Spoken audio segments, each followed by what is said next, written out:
Godzilla. You're Godzilla. being Clark Kent tonight. You're Clark Kent because you got the glasses on. Don't take So- your off for people to know.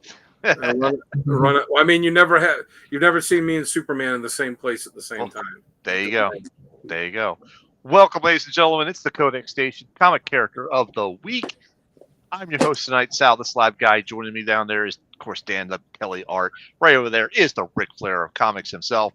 And over here is our Master Commander, Big Cheese. No, not the Big Cheese anymore. Top Dog, J-Dub. How you guys doing? Super. Doing Super. You don't have an action figure for us tonight, Gary. What's up? Well, I was rushed to get down here on time, so I figured the intros have been like 10 minutes long now, so I'll have time. Yeah. Usually that's our retention time. Usually is the intro. Intros are great. They're cinematic. People show up for the intro and they're like, "We're good." Yeah, good. I'll just start inserting everybody's covers into the intro, and then I was, There you go. Has to say. Turner Classics had the original Superman on at 8, and I was watching the beginning of it with Diane. So because tomorrow we're going at 3 o'clock to watch the nice. new. Yeah, Me and Sal are going at 8:30 and taking our daughters with us. nice. I'm fairly certain Emily will fall asleep at some point because it's, because her bedtime's normally like around 9:30, 10. What's up, Chris? What's up, Chris? There's Chris. Is around 9:30, 10 or so. So I'm certain that she'll fall asleep probably towards the end of the movie. Bring her pillow. What's our runtime on the movie? Is it like 2 hours? Probably. Yeah. I Plus any think there's- post credits. There is something post credit. Yeah, there is. Mm-hmm. All right then. So You wanna Rob gave it a great review. Rob loved it. Another good. friend of mine, Matt Delia, saw it and loved it. So I've got 2 people that love comics that loved it. So that's good. Good. Well, all the negative reviews I've seen of it seem to be the same thing, which I'm like, you're not giving it a negative review because it's a bad movie. You're giving it a negative review because of other things. Yes. Right. Well, I can't wait to see it. That's for sure. I know you. I have noticed though, like there's so much more Superman stuff I've seen all over the place as opposed to Fantastic Four. And Fantastic Four opens in 2 weeks. Yeah. And they have the Little Caesars thing, which I just got that again yesterday, but like the amount of promo stuff I've seen for Superman just dwarfs Fantastic Four. Well, listen, the Superman he may not be everybody's favorite, but he is the most important comic character ever. So probably. Well, like I say definitely. Well, outside of those like tribes that live in the jungle that don't or on the islands that have zero contact with the outside world, you could take that Superman chest emblem. Yep. You can show that to anyone anywhere in the world, and they know what it is. Well, absolutely. There's very few characters you could do that with. So I am a devotee of Turner Classic Movies. That's like, one of my very favorite networks. And Ben Mankiewicz, who is a great host, he introduced the movie tonight by saying Superman, is arguably the greatest American literary character or the most famous American literary character. And he goes, "That's right. I said it." And it's true. What other literary, and I would say world over, I think Superman, you think Sherlock Holmes, right? Superman dwarfs Holmes as far as what people know worldwide, the brand. So I would say Superman might be the most famous literary character throughout the world. And yes, I know literary, and we're talking about something came from a comic book. Get over it. It's still literature. They've had books, Superman books, novels, all that too. So, but like I said, you take that Superman logo. Superman and Batman are the only 2 I think that you could take anywhere and show people the logo anywhere in the world, and they would know what it is. Yeah, I would say Spider-Man on a slightly lesser scale. Maybe, but like he doesn't have that identifiable logo the way that Superman and Batman do. That's one thing DC's a lot better at than Marvel is that like that iconic hero logo, like Superman, Batman, Green Lantern, Flash, that kind of thing. Mankiewicz. There you go. Mankiewicz. And listen, we may not be speaking here tonight if Action Comics #1 did not depict Superman holding that car over his head, you know, and becoming a sensation, because as comics could have stayed humorous, they could have stayed funny animal, you know, maybe detective and police stuff. Superheroes may have never been invented had it not been for that image. Because we had pulp characters like Shadow and Doc Savage and things like that, and Tarzan, but we did not have the superhero, and we may not have never had that without that image on Action Comics #1. Right.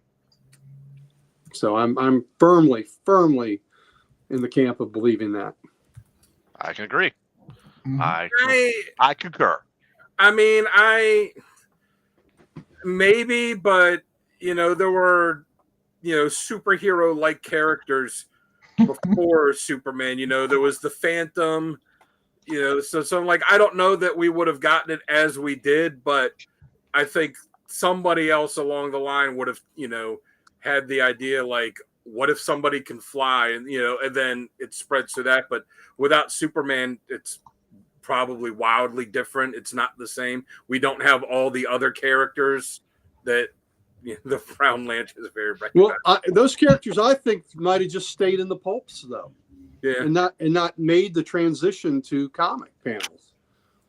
So you're saying that Superman is the reason why we have heavy flow? Well, I don't blame him for that. That's Eric Larson being a sick individual. Red laser beams coming out of her. so without Superman, we don't have the majesty that is NFL Super Pro. That's true. Well, we wouldn't have Super Pro. We'd still have the NFL, baby. But you see the new Redskins the Commanders throwbacks. Absolutely, 100% love it. I have not seen them yet. Pam, it's Sports Talk. Pam, are you on? Pam, is Pam on? Well, hey, listen. If you can remember the uniforms from Super Bowl 17, Super Bowl 22, and Super Bowl 26, except for the logo, that's it, baby. Okay. And they will be three, and they'll be their alternates that they'll use 3 times. All 3 of them on national TV dates. 2 of them at night and 1 of them on Christmas Day. So nice. they're putting them in a great spot. So I applaud it. I'm all for it. Now, are they doing the burgundy pants and the white jersey for all 3, or are they going to do like burgundy jersey, white pants for any? Well, for those 3 games where they have their uniforms, it looks like it's going to be that white jersey with burgundy pants with the yellow and white stripe on yellow and white trim, yeah. With they wore back in the day. Yeah, so and the yellow and burgundy on the sleeve. And the numbers will be burgundy with the gold trim. The yellow trim. Yeah. So it's you know, and I hate the monochromatic look for anybody. I just don't like it at all. But those will be 3, you know. I saw that it was on Turner Classics. I was like, oh, I'll turn this on, and it I found out I don't get Turner Movie Classics. Oh.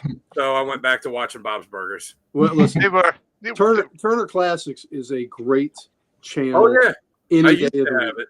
You know, last week, a couple weeks ago, for the umpteenth time, I watched Double Indemnity. And if you've not seen that, that is the greatest film noir ever made. Yep. So, that. So it was they were doing a marathon of Superman movies on, I think, on another network as well. They're not doing, Turner Classics, they're but doing TNT, I thought. What's up, Booge? Right. Well, they're all connected. They're all connected. What's up, Booge? You got it, man. Turner's doing 3 Christopher Reeve movies tonight. The second one is Time After Time, and I didn't look to see what the third one will be. Yeah. Time After Time, that's the one where he kind of like goes back in time, but you're not. It's based on the book, and you're not really sure if he's actually doing that or if it's in his mind. It's got Jane Seymour in it. Mm-hmm. Yeah, that's right. Yeah, that's right. All right, let's go ahead and get some business out of the way before we actually jump into the show. It was Superman from Superman Marathon. Superman Marathon. All right. Let's get some business and then we'll start the show post haste. All right. As you all know, I'm your host, Sal the Slab Guy. When I'm not here on the Codex Station, find me on YouTube under Sal's Comic Corner or the Slab Guy at 77 on Instagram. But tomorrow night, find Dan and I at the movie theater watching the Superman movie. But You speaking can of find Dan, us there. Just don't. You can come talk to us too, but only if you're going to buy us snacks in the snack line. Are That's you all going right. to share popcorn? no. Yeah. I've already got the hole cut out of the bottom of the bucket. Yeah, I was wondering. Dan brings his own snacks. It's like he stuffs everything with, jacket pockets with licorice. I just see Come with a Sal. bag of licorice. Want some licorice? Oh, I'm like, no, I thanks. actually do. Because they have the Soda Stream at the movie theater here, where they give you the cup and you just go pick what kind of Coke or Sprite or whatever, what flavor. I've got some of the cups saved upstairs from the last couple movies, and I saved the plastic top that goes on too. So I'll just put that in my, I'll just kind of hold that as I'm walking. I'll have Emily walk beside me, and I'll just kind of hold them in my hand behind her back, and oh, here's my tickets, and walk in and be like, all right, let's go get free drinks. They charge too much. They charge too damn much at the theater. The only thing I'm willing to pay for is popcorn. There you go. Night of the Yes, Night of the Hunters in Noir. Yep. Great noir too. All right, Dan, talk about your Instagram. Yep, Dan Kelly Instagram, posted art on there. I posted the pencils for this Yeah. for this Superman sketch cover I did today, since we're Loverly. talking about Superman.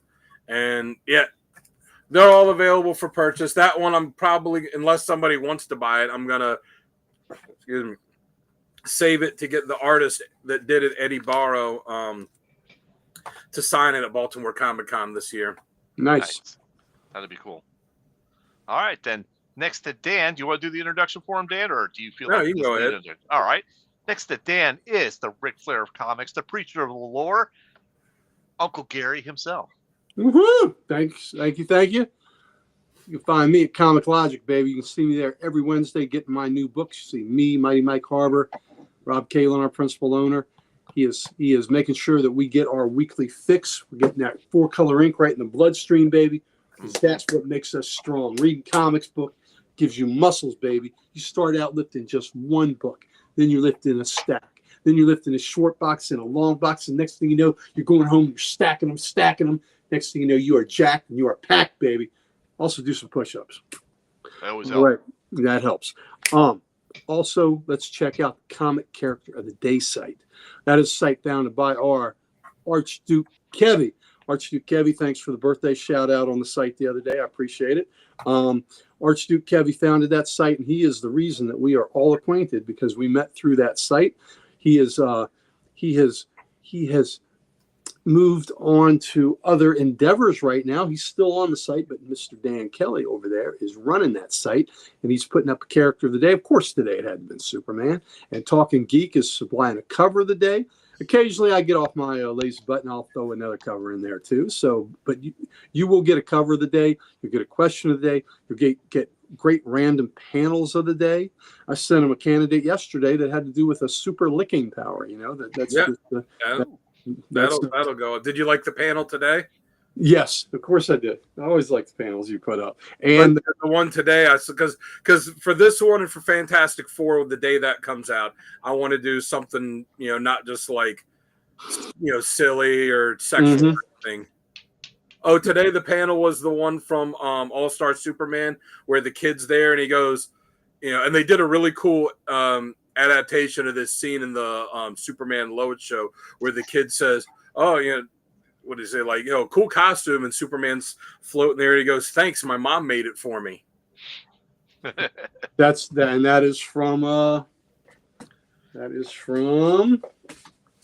from All-Star Superman. And if you ever watch the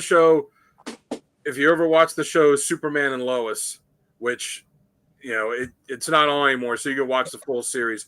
Highly recommend it.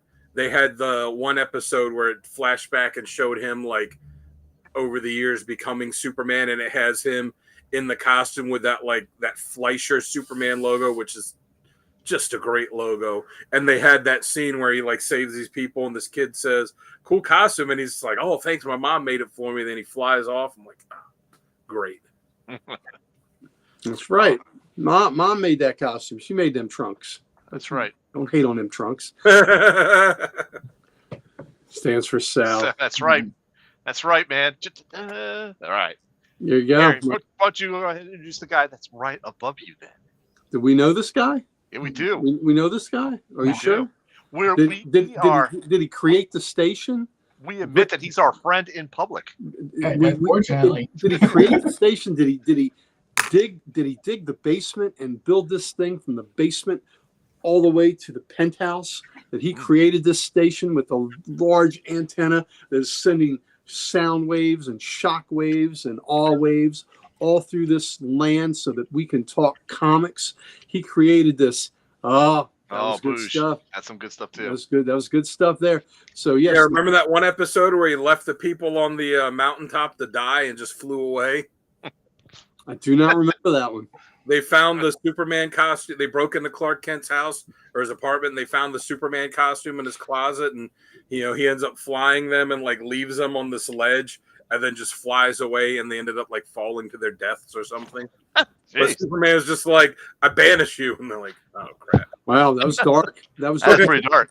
You know, maybe Superman did that in one of his badass moments, but Jamie would have never done that because he's too busy.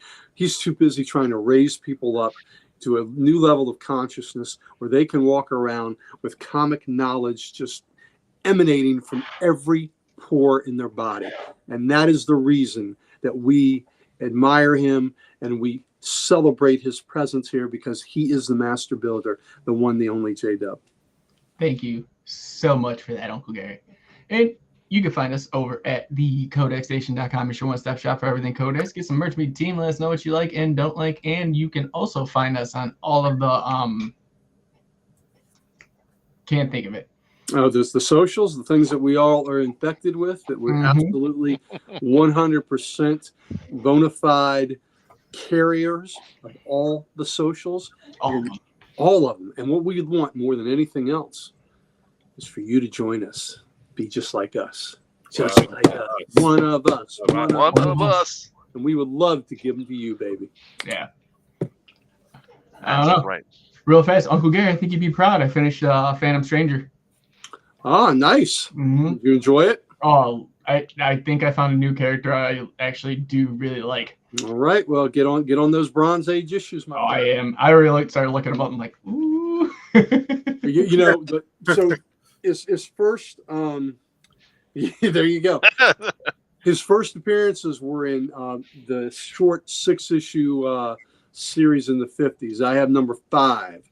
But I need I need the other 5 issues to complete that, and that's a goal for me one day. But they're golden age and they're tough, and but it's a worthy cause. But start out with those Bronze Age ones, and then also showcase. It's either showcase 79 or 80 is the first Bronze Age appearance of the Phantom Stranger, which is and only his 7th appearance. It's a wonderful Neil Adams cover, by the way. I gotta look for those. Trust me, it was great, especially the Spectre stuff, and then him and Deadman. Oh, he and Deadman are always. Oh my god.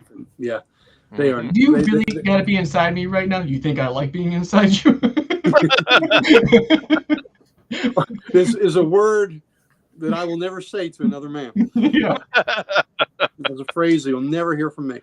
Well, but Deadman can get away with it. Yeah, Deadman can. Deadman can. All right, ladies and gentlemen, let's go ahead and kick off the show. I will go ahead and kill our pre-show ticker here because we don't need it right now. All right, then stand by for this epic intro. 10 minutes, ladies and gentlemen. Right. Action figures.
Very nice.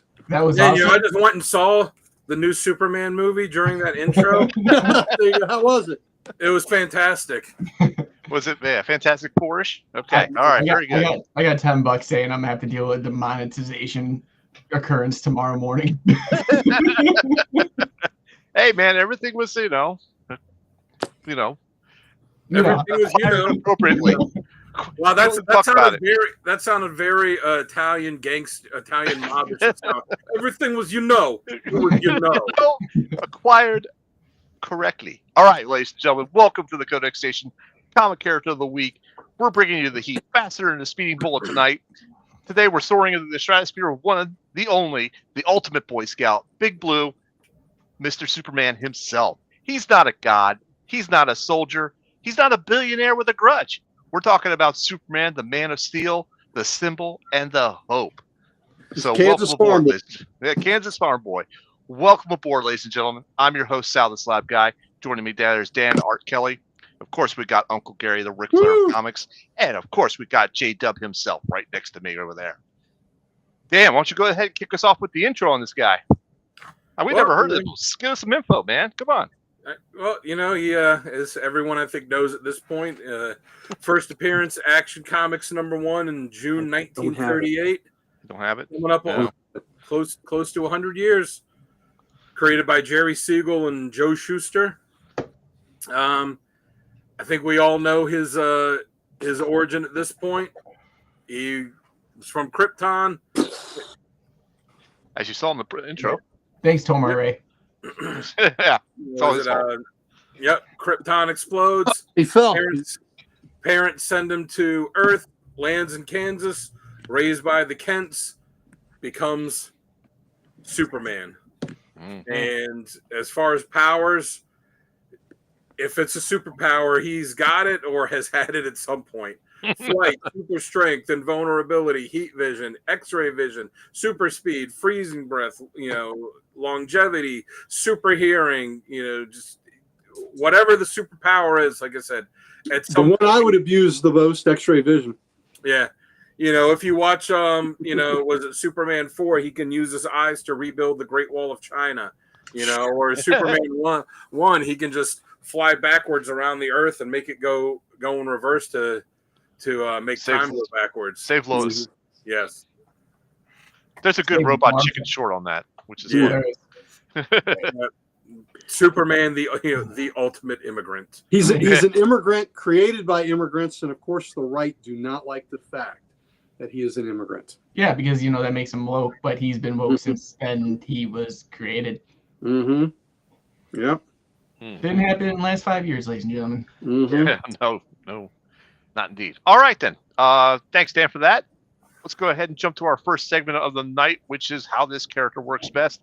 And Uncle Gary, you're going to kick us off for this one. How does Superman work best? Superman works best because he works best when he is the ideal. Where Captain America, Superman, we talk about truth, just the American way. Captain America is the spirit of America, the image of America, but Superman is like a global citizen. Yes, he's he is rooted here in America, Kansas farm boy, from the continental of the continental U.S., not counting Alaska, Hawaii. Kansas is a geographic center, and that's where Superman landed in Smallville, Kansas, raised by salt of the earth Midwestern couple, the Kents, who I will always say that Jonathan and Martha Kent are, the greatest parents in comic history, because they have this being that could have been the greatest villain in the world had he been nurtured in a wrong way. But they brought him up with good old Midwestern ideals, and he may be the most, except for Cap, he may be the most American, wholesome of superheroes, and he's not only is he not American, he's not even human. A human. He's not even human. He's an alien.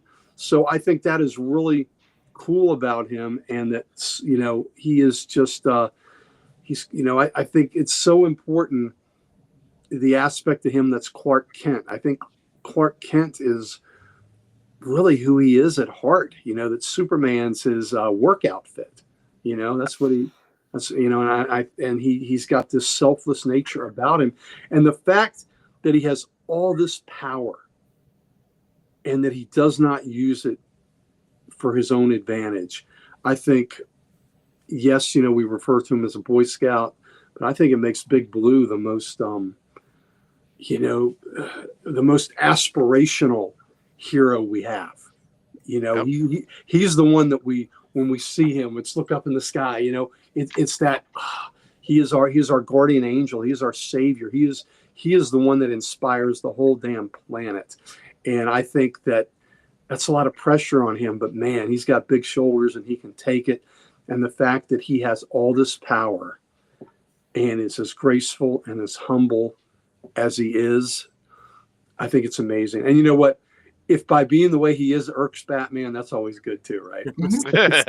So I just think he is, when he's at his best, he is the most inspirational superhero that we have. He's the best of us, and he's not even one of us. That's so true. All right, J-Dub, how about you? All right. So now stick with me here. I like him as this almost like a moral pressure cooker. Like Superman isn't interesting because he can do anything. He's interesting because he chooses not to. To me, when written best, Superman is a man with limitless power. I can't even talk today. Constantly navigating a world with limited moral clarity. The tension isn't can he win, it's should he intervene, it's how much is too much, and it's what happens when your ideals don't scale.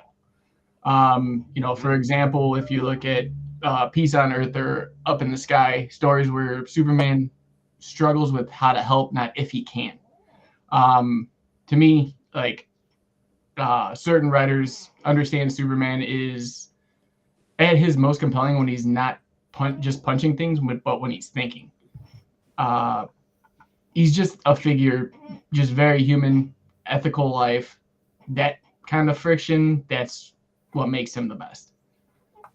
Okay, very good. All right, Dan, you're next. Yeah, like these guys said, kind of, when he is inspiring others, and it doesn't always have to be through a big battle or a big speech. There was a scene was it Superman? Was it Superman Unbound? Is that the new one that just started? There's a scene that shows this girl sitting there just playing an acoustic, sitting in the park playing an acoustic guitar with her guitar case out, and she's singing something, and then you don't even really see him there. You just hear this voice, and he goes by and drops $1, or a $5 or something in her guitar case, and he says, "I listen to every new song that comes out, and yours is really good. Keep it up." And she's just like, but it's that kind of stuff that he's he doesn't just inspire by saving the world all the time. It's knowing he can do that, but also that he still takes the time to do little things like that. Just I'm just gonna real quick, just drop a buck in her guitar case and say, "Hey, I like your song. It's really good."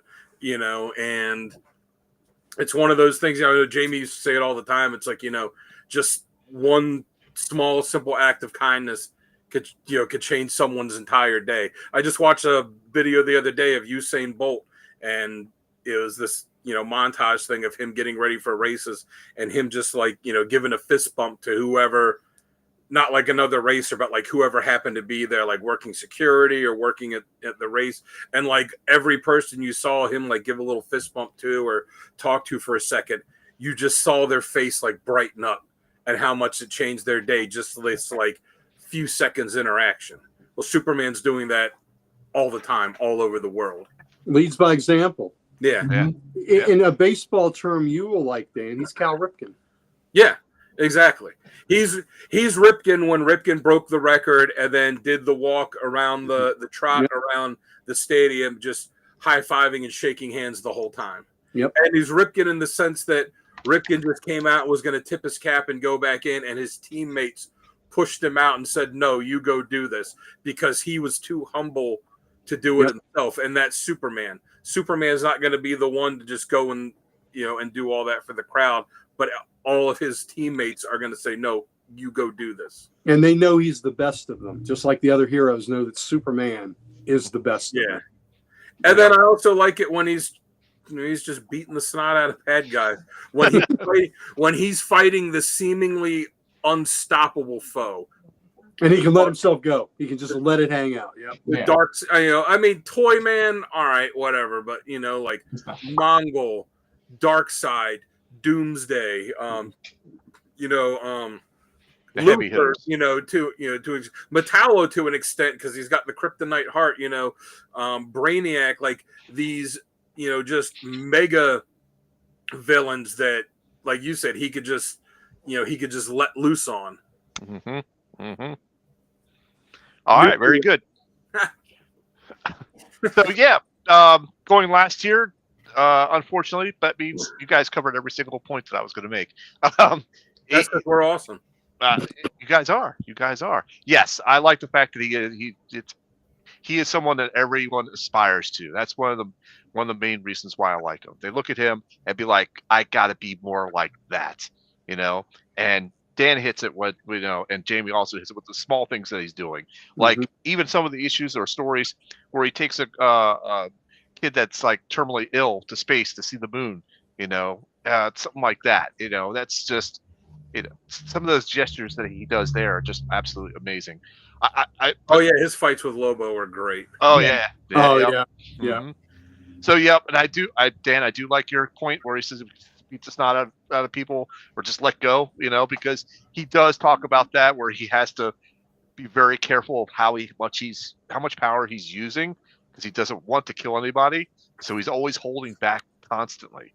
It's only these few rare characters that come out that he can actually go ahead and just go to town on and just let go and go full power on. What else did I have on here? On a team, I think he's like the natural leader. Like everybody looks to him as the team lead type situation. Mm-hmm. So everybody, if Superman says like, okay, this is what we're doing, everybody's on board. No one questions it except for Batman. The cover of JLA of Justice League of America 102 is an iconic cover, and he's up on this rock. Everybody, Well, I was going to talk about that. What he does for children. Yeah, that one is. I almost put that in my badass moments because that could have been a badass moment. But that could have been. That could have been. Does anyone have that as a top cover? It's not a top cover. No, it's not a top cover. No. If Jamie did that, shame on Jamie. Just for laughs. All right. So that's pretty much it. What's that? Go ahead. Before we started this, when I jumped on, Sal was ignoring me and talking to his wife and telling her like, no, this won't be too long. It'll be a quick episode. So we have to make sure that we all pontificate a lot. So Go that ahead. we can make a liar out of Sal. Okay. Yep, that's fine. Are we doing it like Charles Dickens when he wrote A Tale of Two Cities? That first sentence was like 2 pages long. He was getting paid by the installment. So the more he could stretch it, the more he was getting paid because it was being published, in the paper, in installments. Yeah, you're right, Chris. He is. I think he plays for the Cowboys. He was a tight end, and then now he's wide receiver. All right, let's go ahead and jump into our next segment, which happens to be badass moments. Backfield too many times. Dan, why don't you go ahead first for badass moments? All right. So I picked. We said this is a revisit. When we started doing this show, one of the first episodes we did is like the third episode, I think, second or third, was Superman. So I tried to pick different stuff for moments and covers and reading and all that. This was the second episode. Yeah. So I picked 3 different moments this time. All of them are pretty modern ones. One of them is from Superman issue 705. And this is when Straczynski was writing the book. And I almost, I was considering putting this storyline on my recommended reading because it was really good. It was called Grounded. And it was Superman was kind of questioning almost if he was doing as much harm as he was doing good in these battles, and and what happened, and he's just decided like I'm gonna walk the country, like and see. And there was this kid that wanted Superman to come save him from this abusive life that he was in, and he had made this big Superman, this big banner with his logo on it. I was going to hang it at his house, and his dad comes out and like tears it up and beats on him, and beats on his mom, and his Superman, because they all knew he was going to be walking through their town, and Superman still like the kid still found a way to get the banner up, and the dad got pissed and like hits him and throws him down in the basement and locks the door, and the kid's screaming, no, like Superman, and Superman, as he's walking by down the street, he stops, super hearing, and sees it and goes and rips the door open, and the kid's like, oh, thank God, I knew you'd come save me. Saves the kid and his mother from the abusive father. Gets, make sure that there's charges pressed against the father, and that the mom and kid are going to be okay. And then he tells the kid too. He gives him a card with a phone number, and he says, I want you to call this phone number every day and leave a message, just telling me what's going on in your day. It doesn't have to be long, just call, but make sure you call it every day, because I'm going to check it every day. And if there's a day that goes, and then he kind of like looks at the father, he goes, if there's a day that goes by and you don't call, and so he looks at the father, he's like, I'm going to come back, and I'm going to basically tell him, he's like, I'm going to make sure everything's okay. Kind of look at the father at that point saying, stay in line. So again, that kind of, and all my, my other two moments too are all these ones where he's not fighting like big bad supervillain or saving the world. Cause I had some of those in the first one. It's, scenes like that. Another one is Action Comics 1057. And it's the first couple pages of it, and it just shows, it starts, you just see Metropolis there, and Superman's feet and this other guy's feet are just kind of dangling as they're sitting, and Superman asks the guy, how's work? And, the guy's telling him like, yeah, steel work pays overtime. It's good. He's sitting there eating, and he asks Superman, you want some of these? And, he goes, yeah. And you just hear this, see this crunch sound effect. And then the next page is a big 2-page spread, and you see that it's the two of them sitting together on this, this big I-beam up in the skyscraper that's being built. And it's just Superman sitting there eating lunch with this guy that's a worker, and, asking about how his day's going, how everything's going. He's saying he's having problems with his son because he's not listening, and he's, stole some money from his wife, and, saying, the guy's saying, I don't think that I can do anything, to help him because I made this mistake. So I'm just an ex-con. And, Superman says, no, you're the perfect dad for this. He says, you made the same kind of mistakes he's making, paid for them, had the guts to stick around. You're just exactly what he needs. And then Superman, here's this thing like, Lois calling him. So he's got to, tells him like, all right, I got to go, work calls. And the guy says, he says, no worries, get going. And hey, you don't have to keep checking on me. You got the universe to take care of. You can't be wasting time on some ex-con you put away. And Superman goes, I'm not checking on you, Glenn. I just like eating lunch with friends. That's all. Thanks for the chips. See you soon. Flies off. And, again, it's just the little things that he does to make, you don't have to do a giant thing to make the world a better place. It's all that's awesome. All simple little acts that he's done. I love those moments. Yep. Mm-hmm.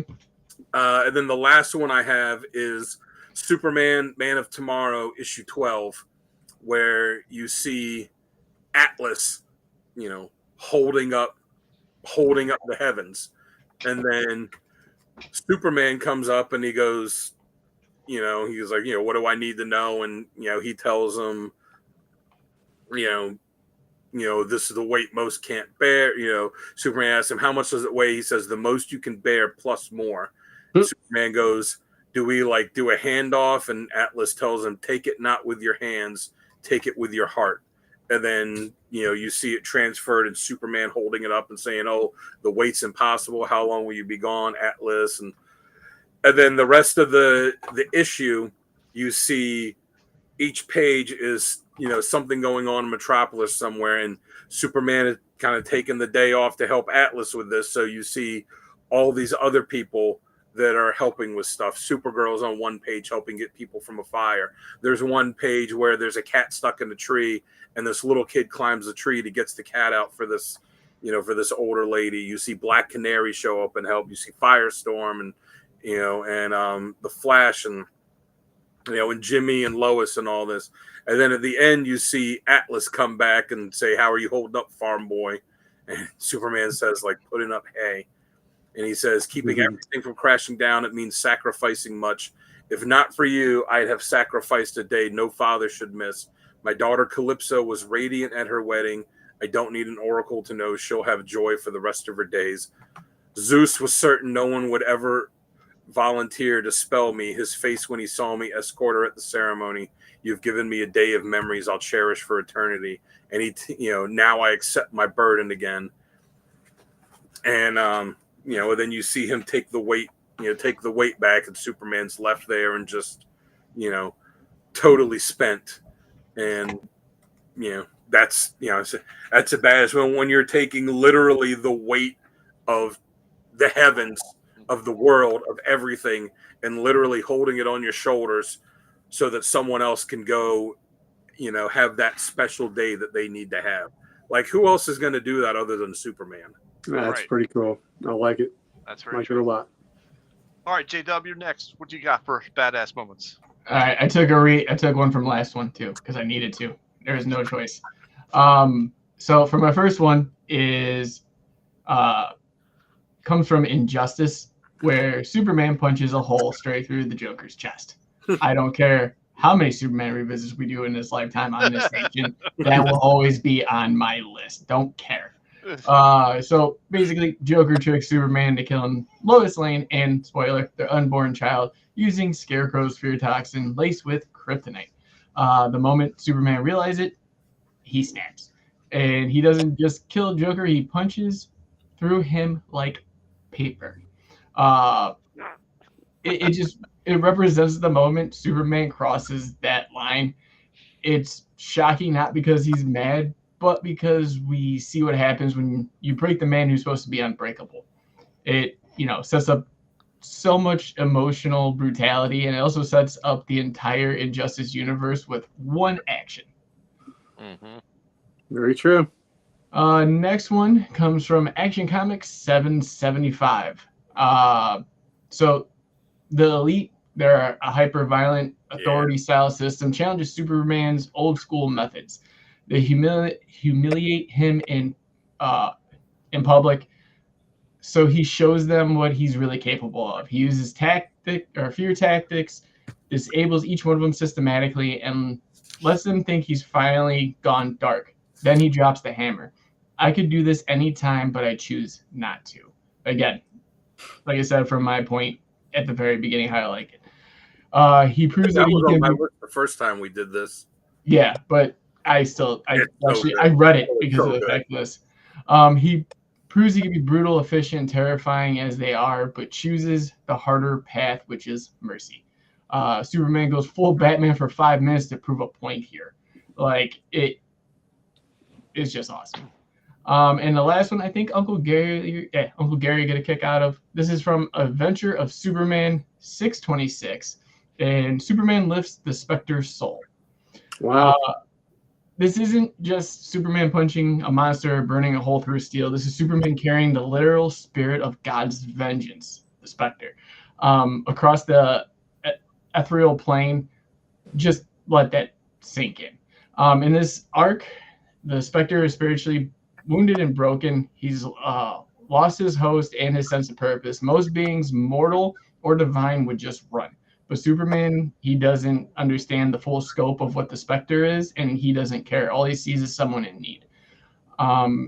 So what does he do? Superman reaches out, grabs the Spectre, grabs his essence, carries him physically and spiritually to safety. And here's the badass part for me. He says, "You're not alone. I got you." Superman's will, compassion, and moral clarity are so strong that they bridge the gap between physical and metaphysical. Metaphysical. He doesn't just inspire man, he uplifts them. In this, there was no punches, no heat vision, just strength of the heart. And I just thought that was badass that he's helping a character, just the god of vengeance himself. I like it. That's pretty cool. All right, so I'll go next with this, and I'll leave Uncle Gary's for last. Let's see. I kind of went sort of old school on two of them, and I'll save those for last. I'll go kind of like in a reverse order.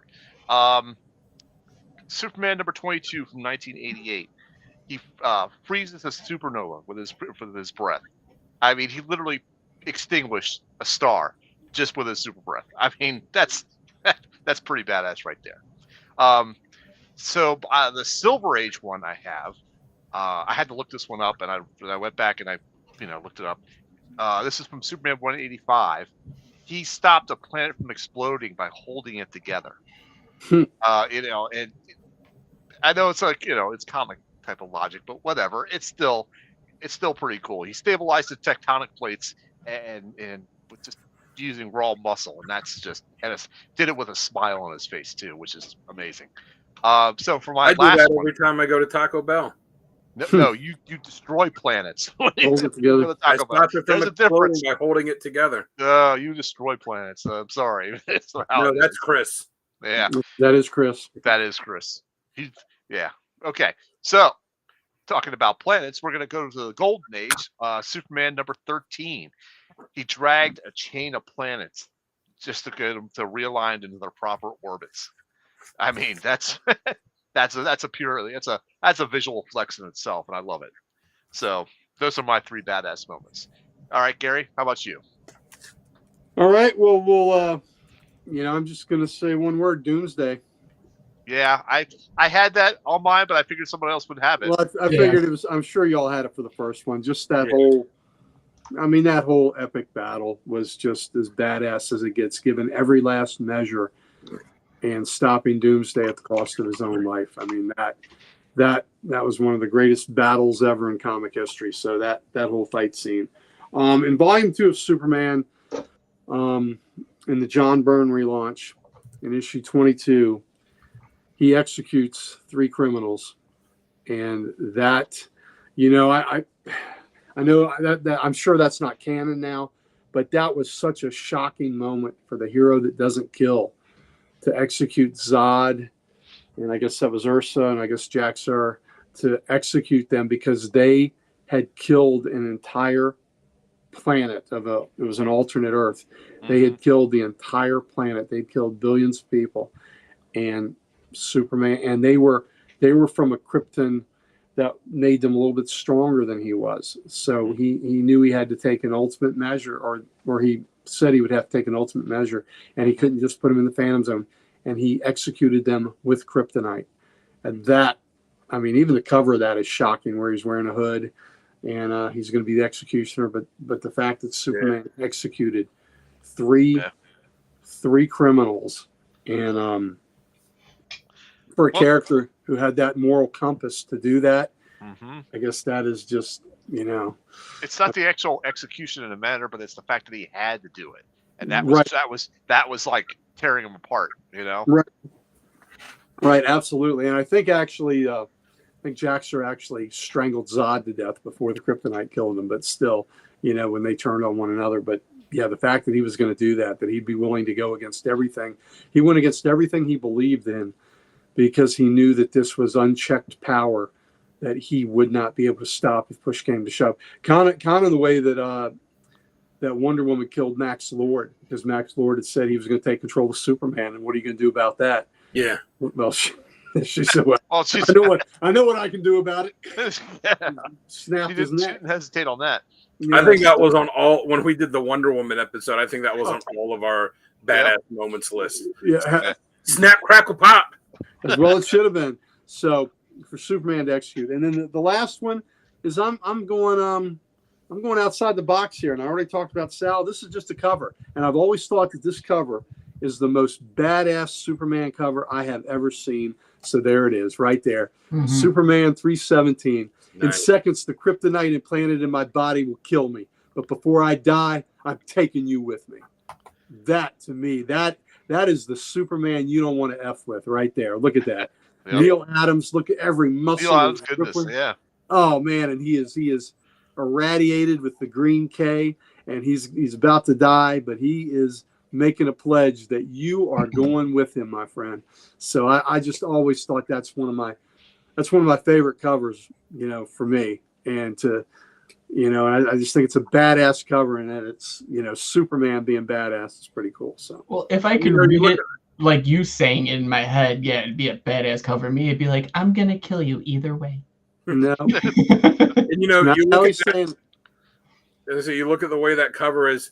I imagine like Rob Liefeld looking at that, like the mean look and the muscles and the veins popping and like the lines in the background going, I'm going to draw everything I ever do to look like this, except that I'm going to ignore the obvious proper anatomy. Attention to detail. mm-hmm. Yeah, the obvious anatomy, but everything is always going to have every vein and muscle popping out of it, no matter what.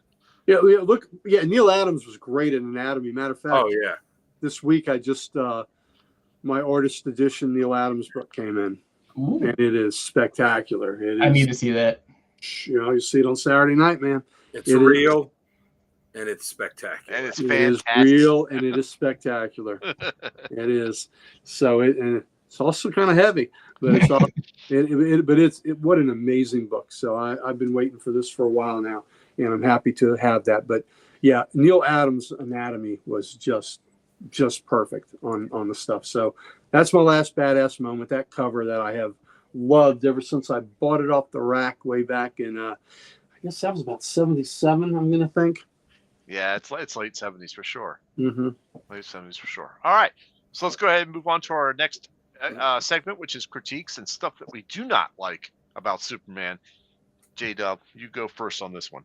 All right, mine's short and sweet. It's Nothing. Superman fails to me when like the writers reduce him to just a power set, a savior complex, or just like this PR friendly symbol, and there's no internal conflict whatsoever for him.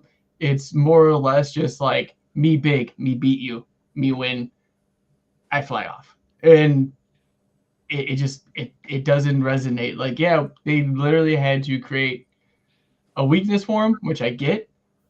But you don't have to do that every single time. And there's been stories where it's just been that, and that doesn't sit well with me. Symbol of hope, not a symbol of just I come in, I hit you, we done.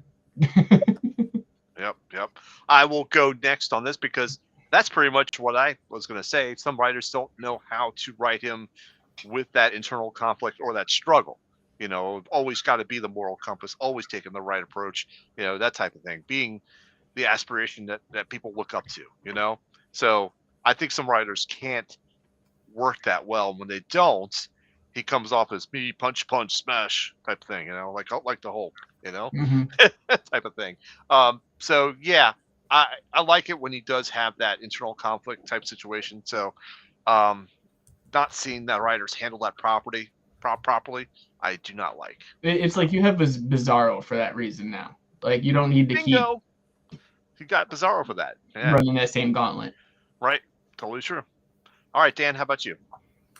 Just because you brought up Bizarro, I'll say it. Say it. I hate Bizarro. I hate reading comics with Bizarro in them. I am not a Bizarro fan either. It takes a little while to get used to reading. You know what? I like Bizarro Yeah, when they used him with Red Hood. Exactly right, buddy. In that comic, I loved how they used Bizarro in that comic, but that's probably about it. Like, I don't mind, when you see Bizarro in the cartoons and stuff, but like reading the comics and you am happy when you read Bizarro and happen to read, but like there was a It gives me an aneurysm. There was a storyline in the Terrific series where it was like Bizarro and like a bunch of other Bizarro characters. And I'll be honest, as I was reading it, I just, when it got to Bizarro's dialogue, like I just skipped it. I was just is too much. It's too annoying. Anyways, but my critiques of Superman is, I think that they've diluted him with too many other Kryptonians and Superman-like characters. Yeah. You know, Lois Lane was Superwoman recently for a little while. Lana is Superwoman. There's Superboy. There's his son, who's also Superman. Sorry, 1 second. I have to open this for Emily. What is this? It's a Superman toy. What am this? What am this? Anyway, well, as I say, yeah, like, you know, Lana and Lois and his son, and then the other Superboy and the Superman of, was it the Superman of China? Yes. And then like the kids who's watching, and then there's It's Into the Spider-Verse, but with Superman. yeah, and then there's Zod and, you know, and his whole thing, and, you know, always bringing different President Superman. Yeah, it's just, it dilutes it. You know, Supergirl, all of the Kandorians, you know, when they brought Jor-El back, like the list just keeps going on and on. No, thank you. Just keeps going on and on and on.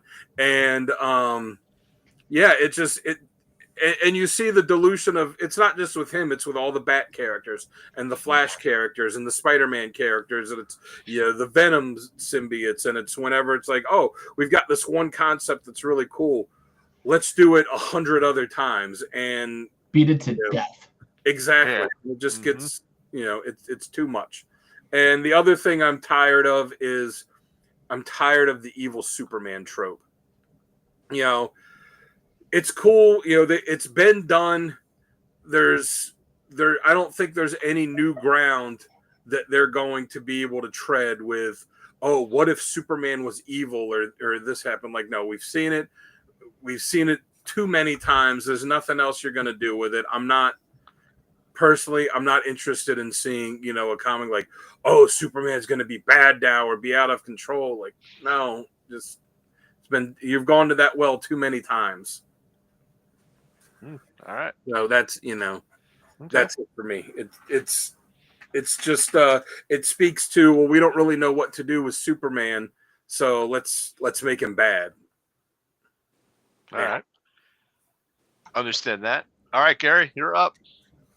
I think with Superman, and they don't do this much anymore, but, you know, I hate it when they make Clark Kent such a bumbling idiot. Yeah. I mean, he's a damn good reporter, and I love that most of the time, you know, in the recent Supermans, that's what he's been. He's been an intrepid reporter. He does his job well. And I like that aspect of it instead of a klutz that has to run off because he has an upset stomach all the time. Mm-hmm. So I don't enjoy how they, you know, would, you know, make Clark such a patsy all the time. So I like the more modern take on Clark being not being a wuss. So, it is the perfect cover though, because no one would. I think the best way they did it was an All-Star Superman. The way that they had it, it's like, it's not just, oh, he puts the glasses on, and it's, you know, because you look at like, oh, Superman. Oh no, where'd you go? Where'd Superman go? Oh, here he is. Oh no, he disappeared again. Like the way he did it, you know, they drew him like he's wearing a suit 2 sizes too big. He kind of hunches over a little bit. His hair's a little bit unkempt. You know, he's kind of klutzy. Like you would never look at that guy and go, oh, that's Superman. Well, being klutzy is one thing, but make him a buffoon is another. Yeah. So, you know, or make him a wimp is another, or, you know, a sensitive constitution. You know, I don't like, he's a reporter. I mean, he's digging down, he's getting the stories and things like that. So, you know, so when we make Clark to be too much of a clown, I think that's my criticism on that. And then, you know, I think maybe there's too much designer color kryptonite. You know, let's just have a few. Yeah. Let's just have a few basics, you know, instead of all the, you know, rainbow kryptonite, jeweled kryptonite, you know, and all the other gold, green. I mean, if, you know, a couple different colors, okay, sure, that's great. But we've got the whole, it's like a Green Lantern spectrum of kryptonite. Yeah. And we've had it for a while. And then, as foolish as that was, in the, I guess it was 1971, the great cover where he's bursting the chains, all the kryptonite on Earth was turned to lead. And that was foolish because then you've got a character that basically has no weaknesses now except for magic. And you've taken kryptonite off the table. So that was kind of nuts. But we need kryptonite. I just don't think we need, we don't need Baskin Robbins 31 flavors of kryptonite. Yeah, we're good with red, with green. Was it? Is it gold? The one that takes his powers away? Yeah. Yeah, we, like you said, I totally agree. I like the Baskin Robbins. Yeah. Baskin Robbins, yeah. 31 flavors. All right. So on to our next segment now, which is top covers. And Uncle Gary, I've got you loaded up first. You ready to go? Yeah, let's go. Let's do this. All right. So the one in the middle, I know Dan used this the last time he did his. We had talked about it. But Superman 14 by Fred Ray there. That is a book I covet. I would love to have that book at one time. That is, to me, the quintessential Superman cover right there. I love it. And that's from 1941 or 42. It's January, February 42 cover date. So it would have come out in 1941. My oldest Superman is Superman 10, which happens to be the first bald Luthor in that book. I would trade that 10 for a 14 in a heartbeat.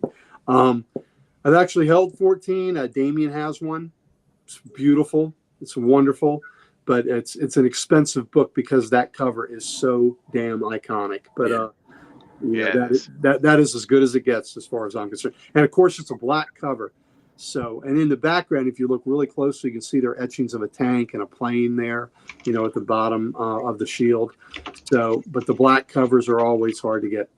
The one on the left is Action Comics 484, and that was an anniversary issue. And I used it for a couple reasons. And one of the reasons is because it had the inset that had Action Comics 1 in it. So I could highlight that at the same time.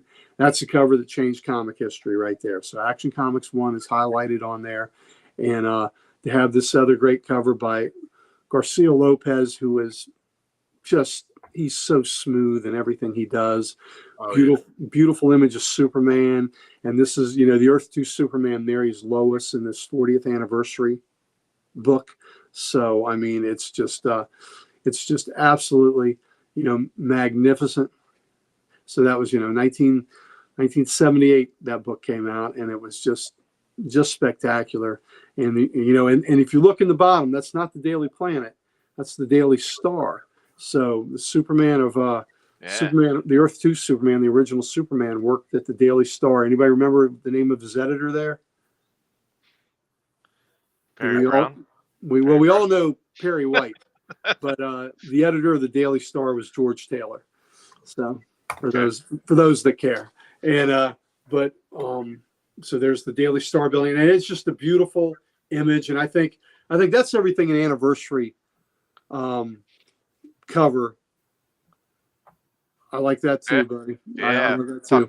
Right on. Yep. But I just think that's everything an anniversary cover should be right there. How wonderful to celebrate Superman and Lois getting married. And the one on the right, man, that is a top 10 cover for me of any book. Mm-hmm. And that's the book I like to, this is the issue I like to tell people and show people and say, how can you look at this cover and not want to read what's inside? Yeah. I mean, how do you look at that cover and say, oh my God, Superman's got Cap's shield and Thor's hammer? How did that happen? How do you look at that? Yep. And not want to read that damn comic? So I think that is one of the best covers ever to make you open a book, right there.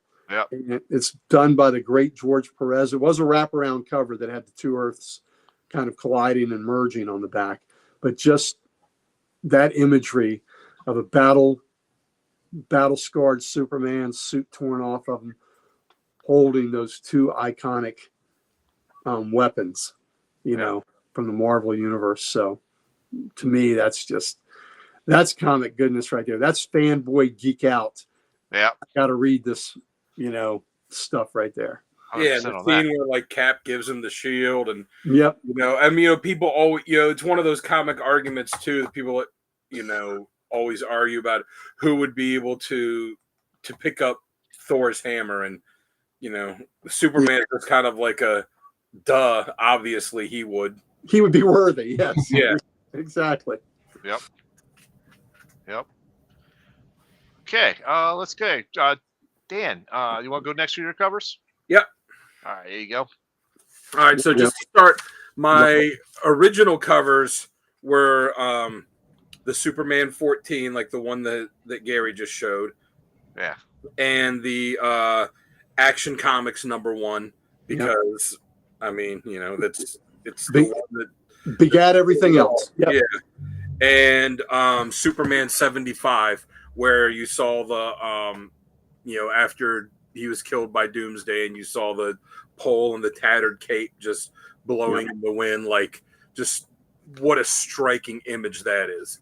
But again, wanted to pick 3 new covers, and you'll never have a hard time picking a great Superman cover. There's so many, and I had a hard time just narrowing it down to these 3.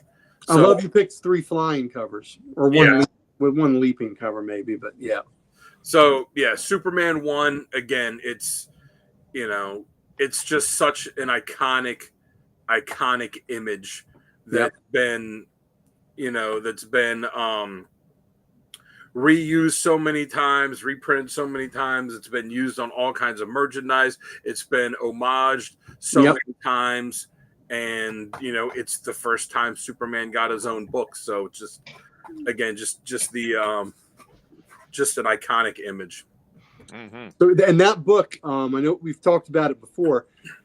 If you sent a quarter in to get the world's best, New York World's Fair comic, they ended up dropping the price of that to 15 cents if you bought it at the New York World's Fair. And because of that, DC thought that the people that sent the quarter in deserved a little something more. So they threw in a free comic. And so when you spent your quarter for that New York World's Fair comic, it came with a bonus book, and that bonus book was Superman 1. How about that? That's crazy. So just imagine if you get your DeLorean running and go back in time. Yep. You just got to take a roll of quarters with you and a mailing address, and you're set. Yep. And those New York World's Fair comics, a lot of them have stickers that were placed on them. It's a 15-cent sticky sticker that was placed on them to cover up the 25. But that's what you got in the mail. Boom. So I think that's got to be the greatest bonus book ever given out, right? Yeah, it'd be hard to top that. Yeah. The middle one, Action Comics 419. I mean, it's another iconic image. Yeah. Superman, you see him flying straight up. You got the city, that like photo real cover, city in the background, which just makes, the art for Superman just stick out so much more. Neil Adams. Yeah, I was gonna say, Neil Adams just makes it stick out so much more. And that great Action Comics logo, and then the little Superman underneath the DC logo, just fantastic one. And bonus, it's also the first appearance of the Human Target. Yes, it is. And then I wanted one more modern, though. I guess at this point, modern is, this book came out 20 plus years ago. But the Adventures of Superman 505, the Tom Grummett, Carl Kessel inked cover.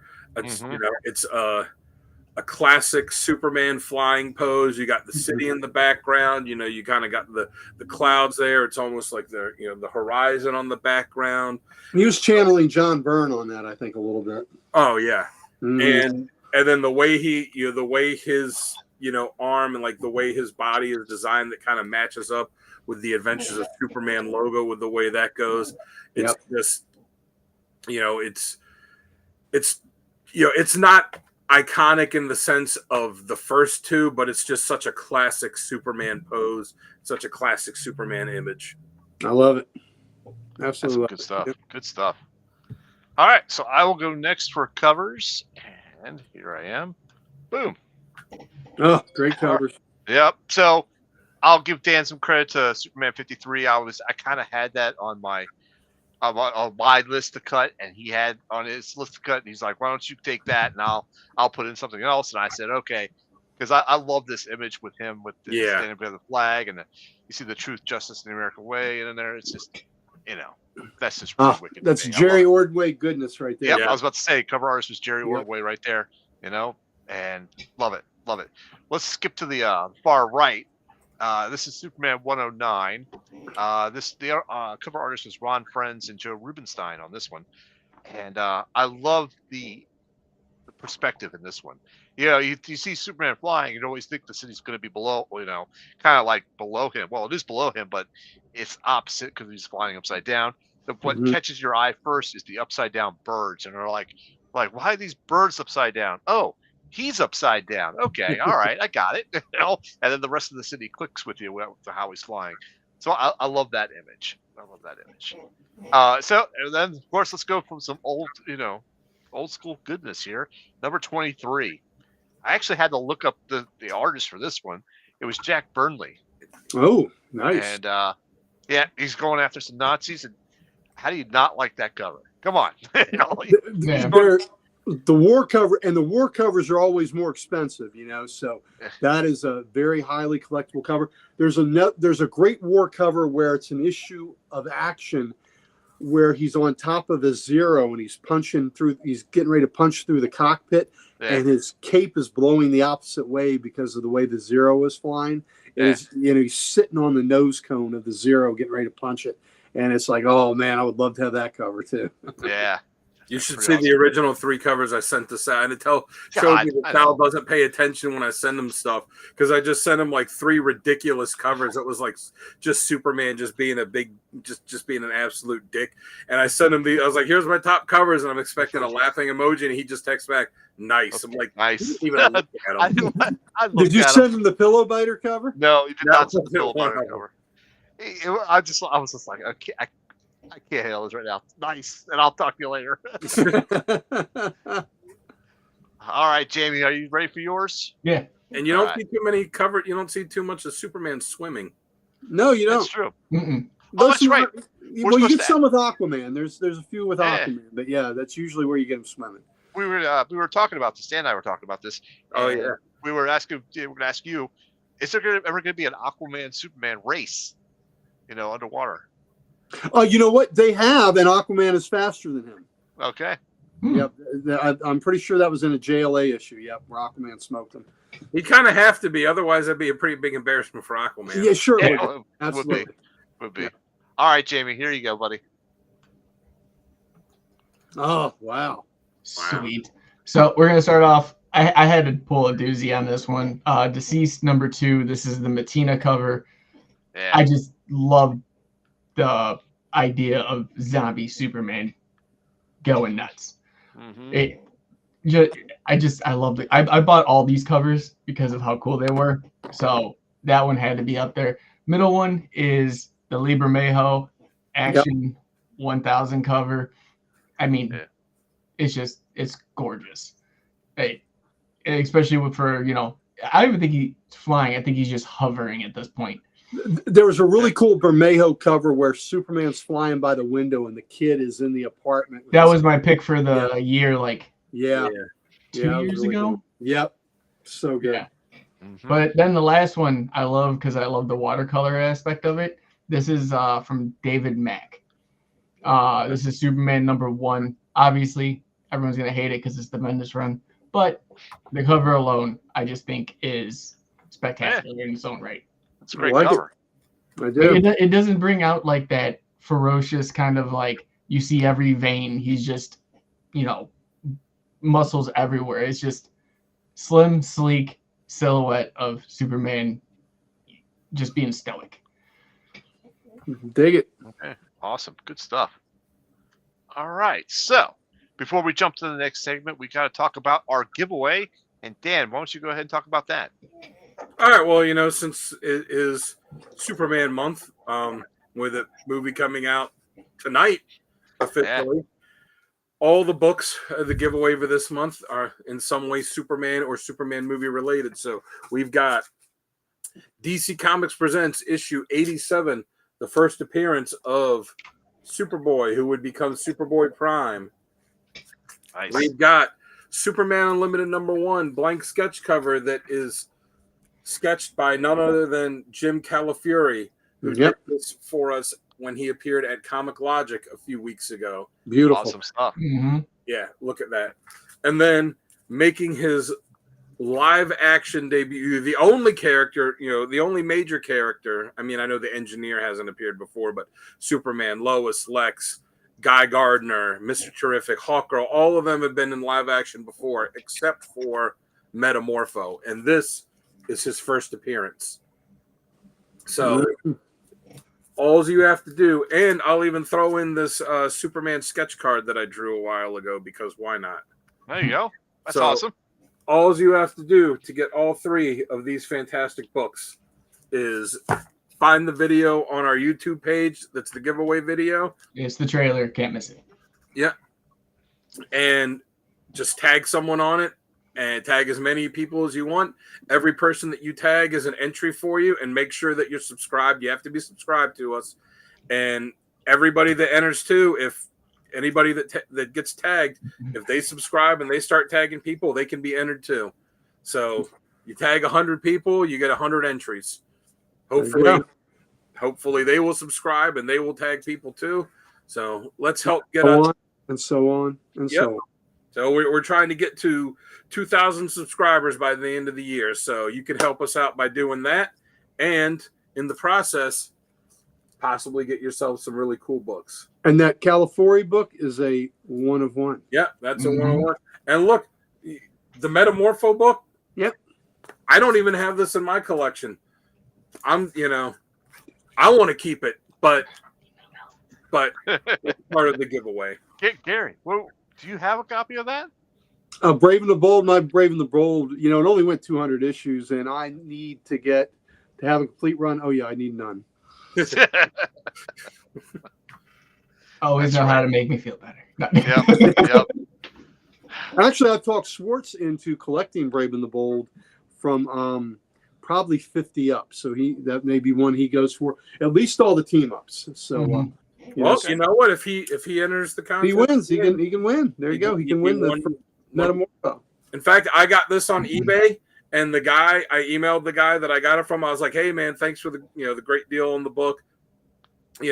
We're using it as a giveaway on our podcast station for this month." I was like, and I sent him the link to the video. I said, "Here, if you subscribe and enter, you could win it, and you could be getting this sent back to you, maybe." Yeah. Well, I tell you what, Metamorpho and Element Lad would be 2 of Superman's worst villains if he ever had to cross paths with him, because they can replicate kryptonite. Yeah. So those are characters that wouldn't necessarily be easy for Superman to defeat. Man. He would need Matter Eater Lad to show up and eat the kryptonite. And eat the kryptonite, absolutely. All right, then. That's awesome. So let's go ahead and jump to our next segment, which is our essential readings. So we've all picked out 3 readings, and we're going to go through them and give you a little synopsis on it. I think I'll go first on this round.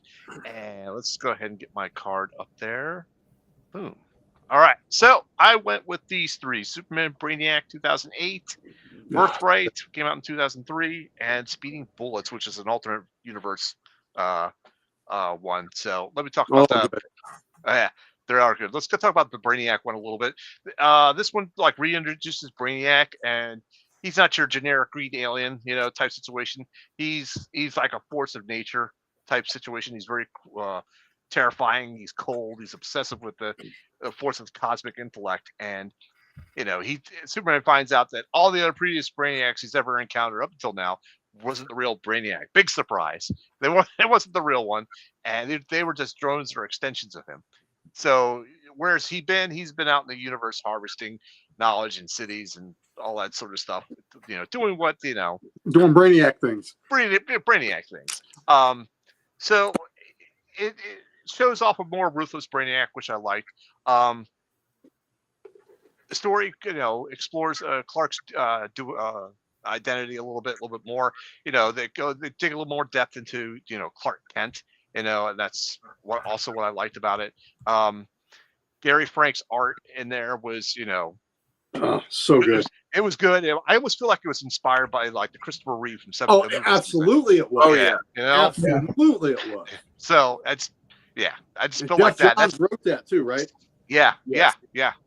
And so, of course, the TV stations have been rerunning all the Superman marathons, and I've been watching the Superman 1 movie again, and it just brought back really good feelings. I remember seeing that in the theater, and it was just amazing for me.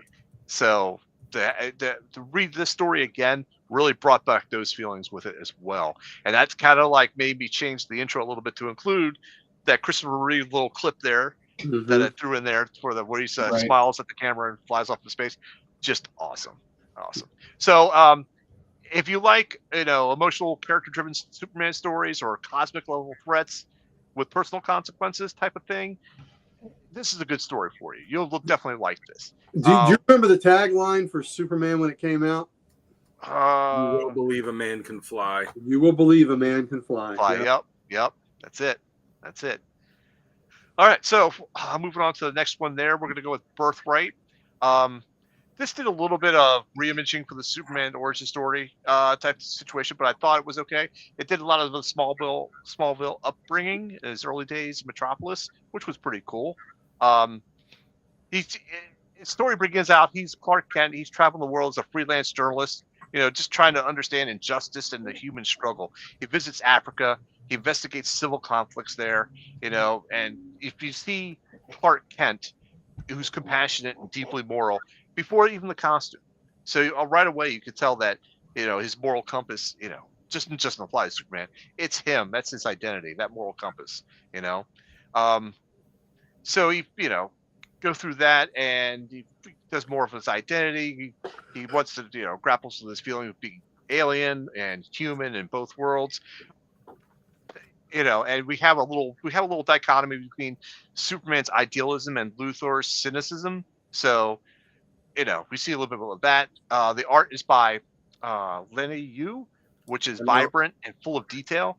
His action sequences are dynamic but grounded, I thought. So I really like that. Birthright became the official origin of Superman in DC continually for several years. I think it was replaced by the Secret Origin in 2009. But I mean, I think it still holds up pretty well.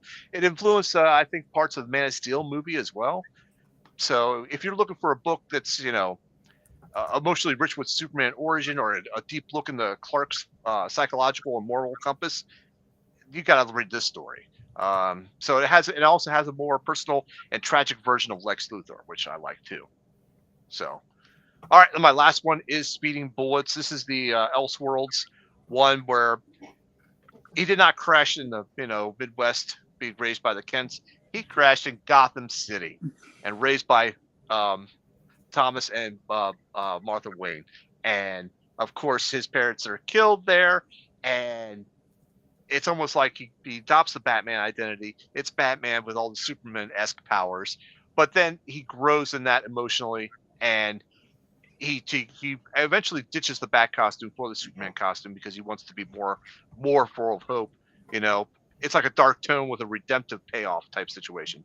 So, but you really got a good mashup between Batman and Superman, and the alternate take on the origin was just pretty wicked. I love this one. It's a good one shot to read. So definitely check out Speeding Bullets.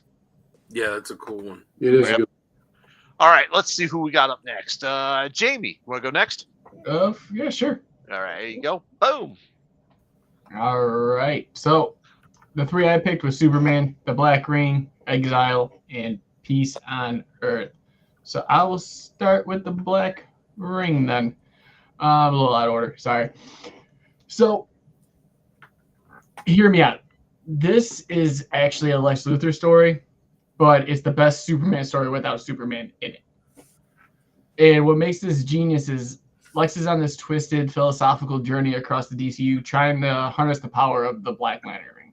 If those who don't know, read Blackest Night. And it becomes yeah, right? Slight tangent. And it becomes this epic what if Lex became God kind of tale. What makes it Superman reading is that his absence says everything. Lex actually meets people who were touched by Superman, haunted by him, inspired by him, and it just eats away at Lex. And when Superman finally does show up in the climax, trust me, it's earned. It makes you see how much Superman shapes the world without even trying, just by being who he is. And Lex's obsession, ego, and flaws all boil over and expose him.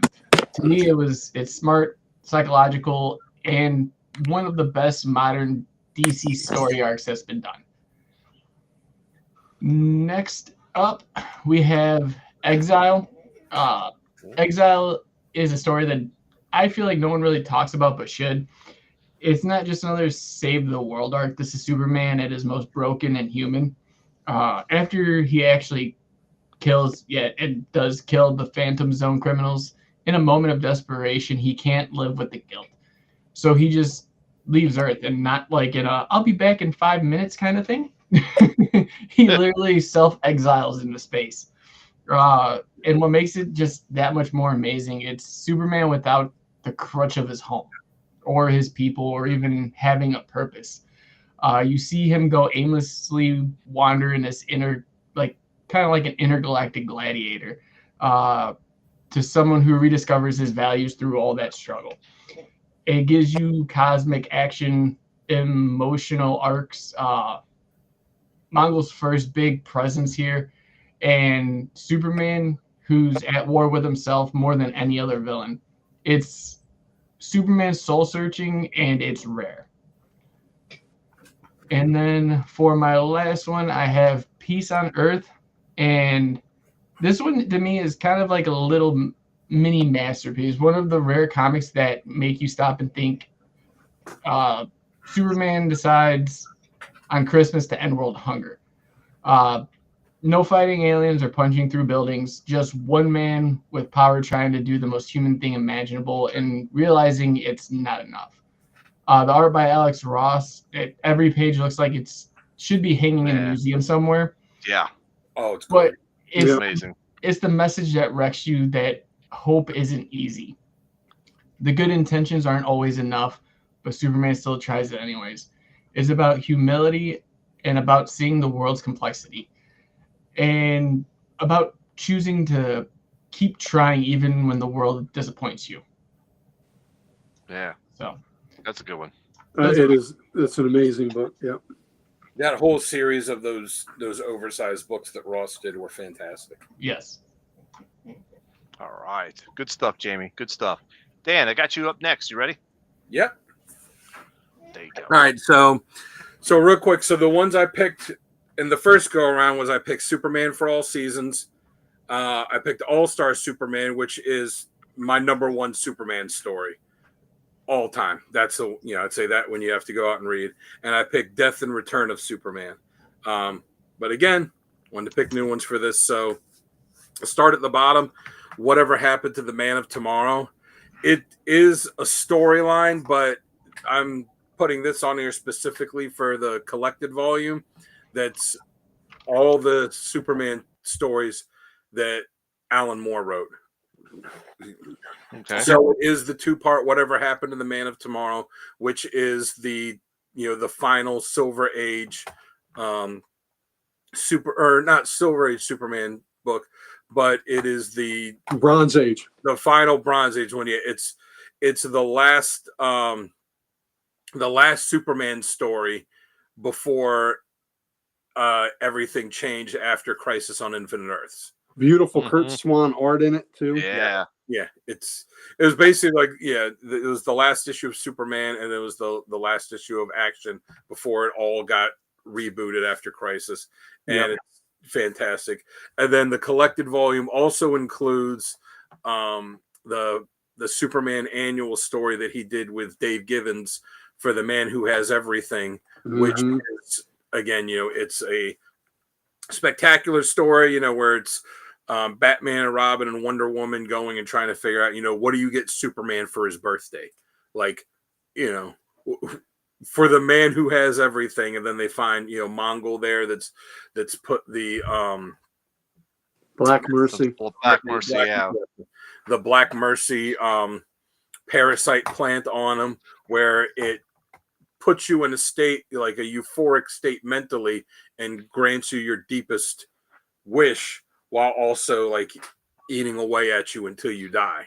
And to see what Superman's, ideal life would be. It's just such a great story. And then it also includes an issue of Brave and the Bold where Superman and or not Brave and the Bold, was it DC Comics Presents? Yeah. Yep. Had a Superman and Swamp Thing team up too, which it's a cool story, but it's really the other two that are the crux of this one. And it's crazy that those 4 issues are the totality of what Alan Moore wrote for Superman, and it's some of the finest stuff out there. Well, and Alan Moore really wanted to write the whatever happened to the Man of Tomorrow, because Julie Schwartz wanted Siegel to write it originally, but there were just things they couldn't work around, and Siegel couldn't do it. And he happened to mention to Alan Moore his dilemma, and Alan Moore said, "You need to let me write it," and that's how it happened. Well, good thing that he did that then. Yes, absolutely. The one in the middle, Kingdom Come, while not specifically a Superman story, it is, in my opinion, one of the best comic, stories. One of my favorites that I've read, and I've gone back and reread it. I don't even know how many times. By Wade and the artwork by Alex Ross, it's just gorgeous. And this is one of those books when people ask like, hey, I want to get into comics, or hey, someone I know is interested in it. What do I give them to read to get them interested? This is one of the ones I tell them. And even though it is like an all-encompassing DC book, I have said it before that the only character that's in it that you could include as, one of their almost like a solo story for them is Superman, because he's such a central character to the story, more so than any other character. Without a doubt. And you see this journey he goes on from the Superman that we know to, the tragedy of, again, like Jamie had for Injustice, Joker killing Lois Lane, and how he handles that in a different way in this. And then the new heroes rise up, and he kind of loses his faith, and terrible tragedy happens. Superman goes away, and then something happens again where the world needs him to come back, and then you see him come back, and you see how different he is, and then it really kind of is the story of Superman and how he changes and how he does get a bit darker, and then how he has to go back to being that character that has hope and that inspires other people. And the final fight with Captain Marvel in it, it was amazing. And when he is in that issue 4, when they're fighting and he puts his hand on Marvel's mouth to keep him from saying Shazam, which is what he was doing. He kept saying Shazam and hitting Superman with the lightning because, Superman's weakness is magic, and that's how he's beating him. Superman sees, this, that, the world leaders in this massive, there's this massive superhero battle, and sees the world leaders are getting ready they've sent a nuke to drop on him. And he puts his hand over Captain Marvel's mouth so he can't say Shazam. And he goes, I do not know what to do. You could see that, can't you? Every choice I've made has brought us here, has been wrong. Said, so listen to me, Billy. Listen harder than you ever have before. And, he tells him, look around. There's a bomb coming to kill us, and all this. And he's talking about, I can still stop the bomb. That much I'm sure, but I don't know whether I should be allowed to. In that decision, I'm not a man, but you, Bill, you're both. Talking about, the men and the Supermen. Mm-hmm. And, he gives him this choice.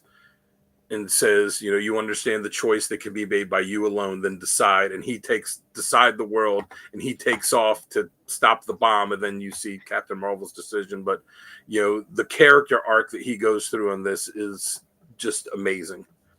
And then Sal mentioned it earlier in his, so I had it on here, Secret Origin. It's a 6-issue miniseries written by Jeff Johns, art by Gary Frank, and story's fantastic, artwork's fantastic, shows Clark as a little kid, and then as he grows up, as he becomes Superman, as he moves to Metropolis.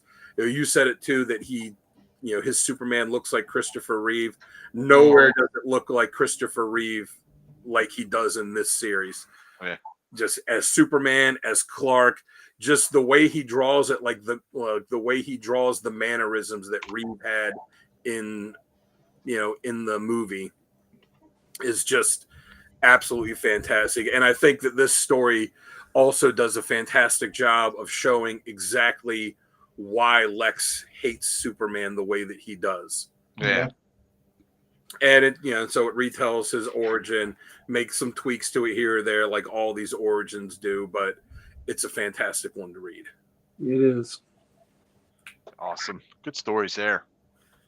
All right. So, Uncle Gary, that brings us to you, buddy. You ready? Yep, let's do it. All right. Start out Superman, Peace on Earth, and it was done in a wonderful, beautiful Treasury edition size format. And it is just gorgeous. And this, I think this is close to if Superman was a real character, real person that on our planet. I think there's real emotions there, and how he's a force of good, and how he wants to feed everybody in the world, and the things he would come across. There's a scene where there's a dictatorship he goes to, and the dictator wants to take the shipment of food that he's bringing, and then enrich himself with it. And Superman's going to stop it. And at one point, the dictator fires on his own people, and he stops all the bullets. And basically, the dictator says, "Well, that's fine. You can be here today, but who's going to be here tomorrow?" And Superman realizes that there's some things, some limits he has, that he can't do everything every day, and it's kind of heartbreaking. But you do see glimpses of human nature that way, and you see the hopefulness, the uplifting, where he's helping people all over the world, and it's just magnificently drawn and painted by Ross. Right. Mm-hmm. And it is just these big full page spreads of gorgeousness. When he's taking the tree to the city center in Metropolis and taking the Christmas tree there, it's just gorgeous. And the writing by Paul Dini is just beautiful. So I can't recommend that highly enough. That's another book when people say, I want to get into comics, what should I read? That I give them that book, and that's a book they'll read and go, wow, I didn't know comics were that deep. Yeah, they are that deep. Superman for All Seasons, Jeff Loeb and Tim Sale were the creators of this, and their work, we primarily think of their work with Batman and with the darkness and with the shadows. They've done great work. They've done a great Spider-Man series and Daredevil and Captain America for Marvel, and a Hulk series for Marvel. But mainly you think of them with Batman and all the shadows and, the darkness of Gotham. And it was really kind of, a complete 180 to see them do Superman for All Seasons with the light and the brightness and the color palette that Sale used for this, and it's just beautiful. Sonny, Mike and I reviewed it yesterday on the podcast, and Sonny and I had it as a 10 out of 10. Mike had it as a 9 out of 10 just because Superman's drawn like the Macy's Day Parade. And but that's part of making him and Clark larger than life. But it was a wonderful Clark Kent story, and it was there were 4 issues to it, and it was narrated by the narration in it was by Paul Kent, by Lois Lane, by Lex Luthor, and by Lana Lang. But it was essentially a Clark Kent story, and who Clark is, and it was just beautiful, and and sensitive and just a wonderful character study. And it's a book you read and you feel, when you're done with it, you feel, it makes you feel good. You just have a wave of nostalgia comes over you after you read it, and you feel the goodness of who Clark, / Superman is. So love that book. Can't recommend it highly enough. The last one is Superman and the Legion of Superheroes, which is part of the Jeff Johns, Gary Frank run on this. This was almost one of my picks too. Oh man, it was so good. And Superman is an adult, and he's interacting with the Legion again. He has to go back in time, and things have gotten goofed up in the future, and he's got to rewrite them. And to see that love that Jeff Johns has for the character, and to see the Legion again, the classic Legion used so well, was a wonderful thing for me.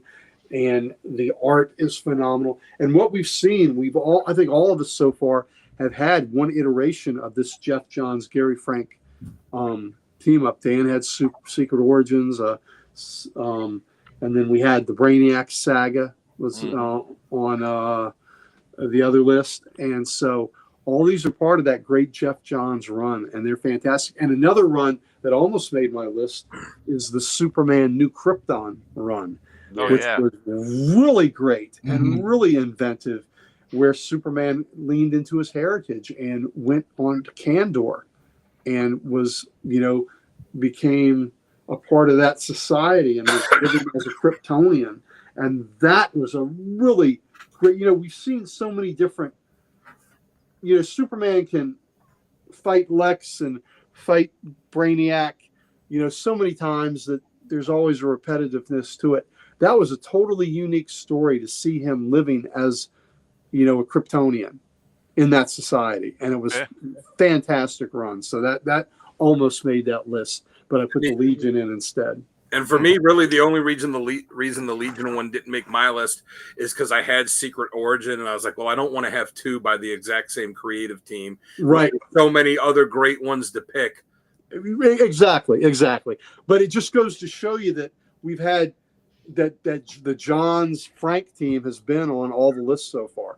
Yeah. With different stories in them. We each picked a different storyline from that same epic run. So it shows you how damn good the whole thing was. Yeah. And remember when John started writing that Superman book too, his co-writer on it for a while was Richard Donner. Oh yeah, that's right. That's right. And on the new Krypton run, James Robinson co-wrote it, and he's he's also a fantastic writer. Because when Johns was getting started out, he worked for Donner. He sure did. I think it was when he was doing Lethal Weapon. Yes. Mm-hmm. All right, good stories, Gary. This is awesome. Love it. All right, so now we can move on to our next segment, which is best writer and best artist that we've liked. Uncle Gary, why don't you go first for this one? All right, and I have a bunch of honorable mentions. I'll mention after everybody's going. Oh, do it. That's all. No, I don't want to take anybody's thunder, and I'll say them at the end. All right. But just for historical purposes, just because we wouldn't be here talking about this if it wasn't for Jerry Siegel and Joe Shuster.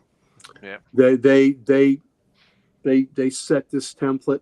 They created this archetype, these characters, two immigrant, I think they were first generation Americans. Their parents were immigrants, eking out an existence in Cleveland, and they had this character for a while, and then it finally got published. And I don't know if I mentioned it tonight on our show, but when Action Comics 1 first came out, and that great iconic image of Superman holding the car up, Wheeler Nicholson, the publisher of DC, was incensed when he saw it. He would never have approved that cover. He thought it was absolutely asinine and ridiculous. Well, of course, that book sold out, but Superman did not appear on another cover till number 7.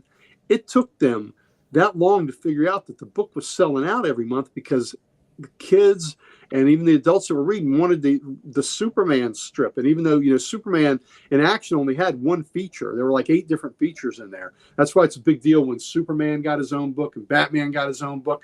That meant the whole book was devoted to that one single character, whereas detective and action and sensation only had one story with those, but the action was selling. Wasn't selling because of the Zatara. Wasn't selling because Cliff Crandall and all these other characters. It was selling because Superman. And with issue 7, they put him back on the cover, and then they got into a rotation where he was every other cover, and then in the 20s, I think he started with every cover. But it took them that long. But without Jerry Siegel, Joe Shuster, and Action 1, we may not all be sitting here talking together. So because of that, they have to, like I said, I'll mention honorable mentions later, but because of that historical significance of that, I have no choice but to put them as the 2. Okay, very good. And I'm not saying that begrudgingly. I'm just saying they deserve that recognition and that top spot because of the historical importance of what they did, in my opinion. Fair enough. Mm-hmm. Fair enough. Jamie, how about you? So I went with my writer because I think I picked John's the last time. The first time you picked John for your writer and Perez for your artist. Yeah. So I went with Joe Casey this time for my writer, and then for my artist, I'm going with Fabok. Oh, Fabok's very good. Yes. I love the whole Justice League 52 and the way he made Superman look was. Okay, very good. All right, Dan, how about you? All right, so the first time for writer, I picked Dan Jurgens because for Superman from he is the definitive Superman writer and artist for the back end of the 80s, the 90s, the early 2000s. That's the character he's most associated with, I think. So I picked him for writer the first time. For this time, again, making new picks, I was really tempted for John's because of Origin and and his other ones. But for me, I went with Grant Morrison. He wrote All-Star Superman, which as I said, that's my favorite Superman story. If somebody were to come to me and say, hey, what should I read if I'm interested in Superman? That's the one I'm saying, read this. It's got all the great sci-fi stuff. It's got the emotion. It's got the Silver Age hokiness to it, but it's still cool. Like, it's got the, where him as an inspirational character, like it's got all of it in there. That's the one. So, and then also the way he wrote Superman when he relaunched JLA was just amazing. Oh, yeah, it was. Yep. So, go ahead. And who was your original writer and artist? I forgot. My original writer was Dan Jurgens. Oh, Jurgens, right. Gotcha. And then for artist, my original artist was Kurt Swan because I think he is the quintessential Superman artist. And I said it before too, a lot of the merchandise you see, shirts, stickers, all kinds of stuff, for a long time, and even still now, the images you see are by Kurt Swan. Even when DC had when DC had Jack Kirby come over and he's working on their books, they didn't like the way that Kirby drew Superman, which I don't know why you get the King and then don't like how he does your iconic character. So whenever Kirby drew Superman in a book, they would give that to Swan and they would erase the Superman and have Kurt Swan redraw the Superman amidst all of the Jack Kirby stuff. So, he was my artist. So picking someone new, Dan Jurgens again is another one that just, late 80s, 90s, 2000s, is synonymous with him. But I also went with the man Jamie picked the first time. That's George Perez. Very good. Can't go wrong with that either.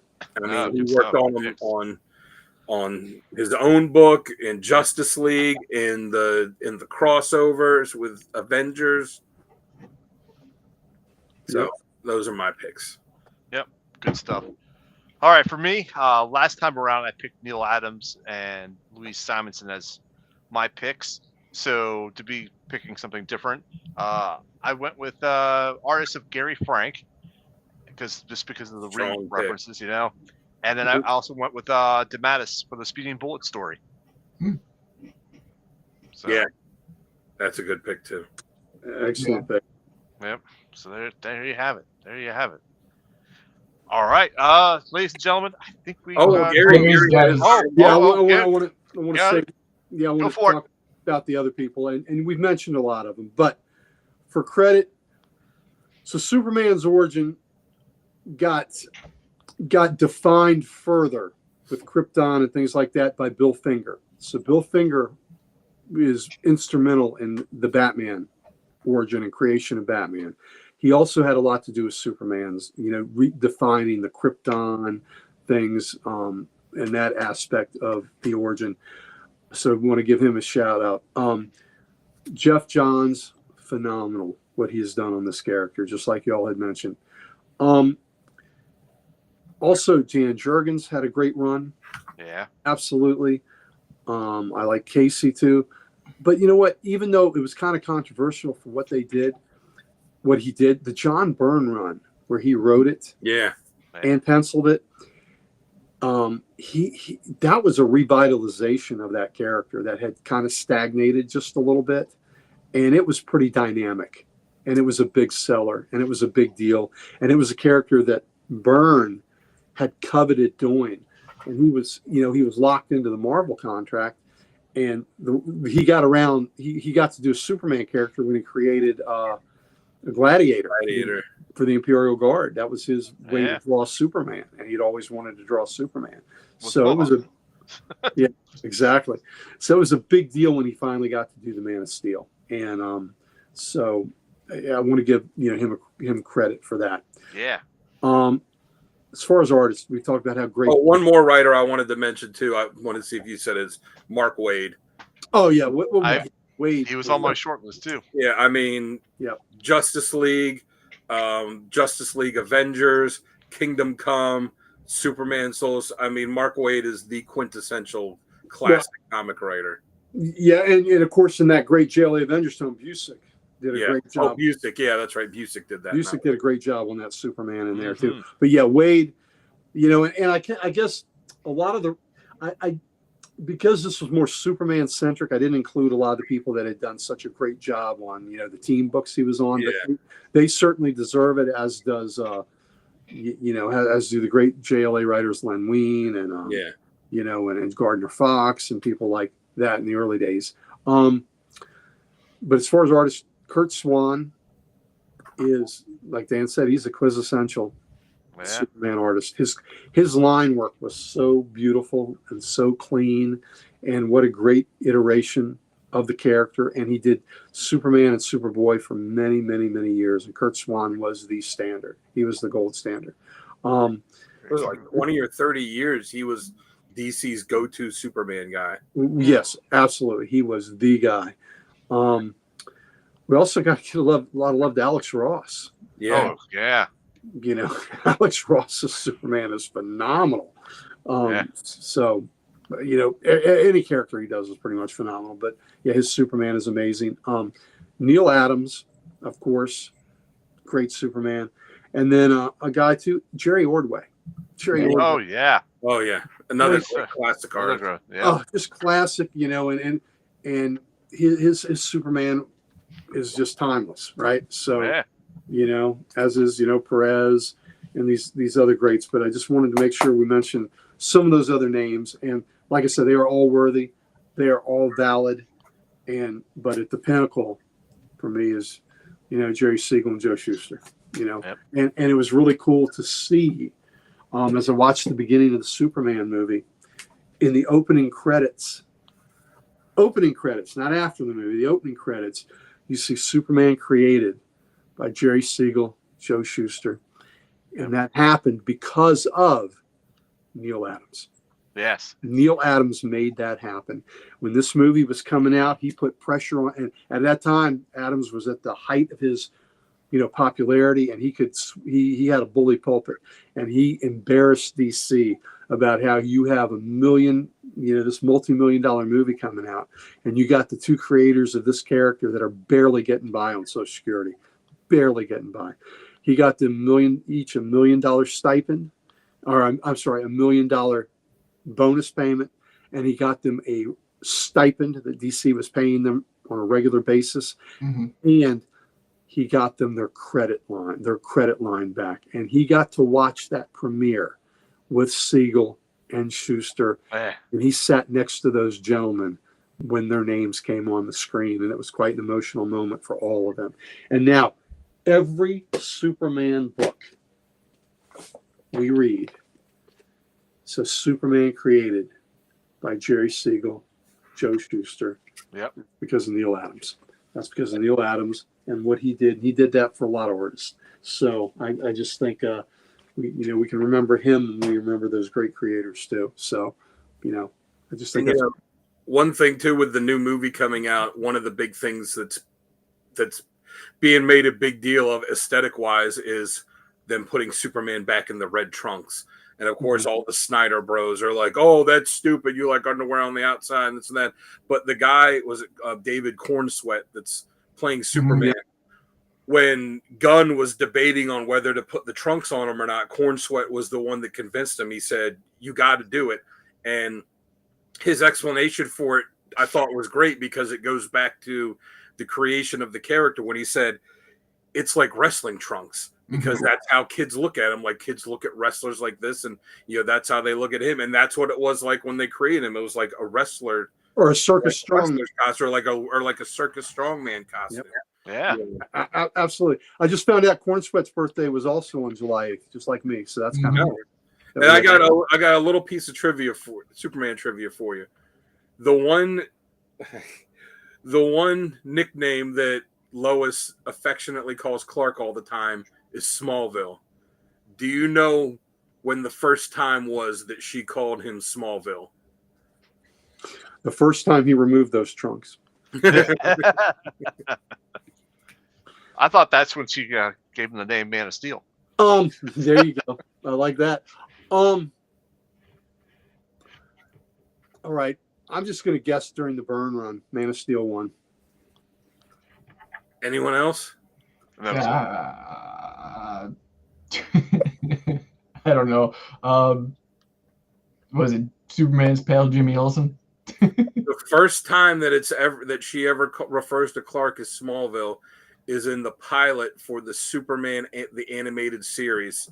It was a 3-part pilot. That was the first time, and then the first time that it was ever used in a comic was in Superman for All Seasons. And then, it's one of those things, it's so commonplace in comics, shows, and everything that, I just I had to look it up because I was wondering, like, when was the first time she was, and I was surprised that it was that modern, that it was only the 90s. I thought it'd be older than that. Yeah, I thought it would be something, at least from the Silver Age. So that's a fun little piece of trivia that you can that everybody watching can all go to work tomorrow and wow all your coworkers and friends with. Do you know when the first time this was? And they'll look at you and say, "Who cares? Get back to work." Well, we're nothing if the Codex Station is just a wealth of knowledge. Yes. It's not trivial. You guys, We're nothing if not trivial. Yeah, that's right. Ladies and gentlemen, I think we can go ahead and put this one to bed, wrap it up, and say goodnight. I'm your host, Sal the Slab Guy. Join me down below is Dan the Kelly Art. Of course, we got the Ric Flair of comics right there. And here's our guy right over here, J-Dub himself. Thank you, folks. We will see you guys Saturday night for Comics Unleashed, and we'll see you next week for our usual podcast, Comic Character Week, and, of course, Comics Unleashed every Saturday night. And who is it next week? Next week should be Ultron, right? Yep. That is correct. That is my pick. So next week is Ultron. Bad robot. Bad robot. Not that type of bad, Jamie. It can be any bad you want. That's true. Folks, we will see you guys in the next one. Steal my tag out.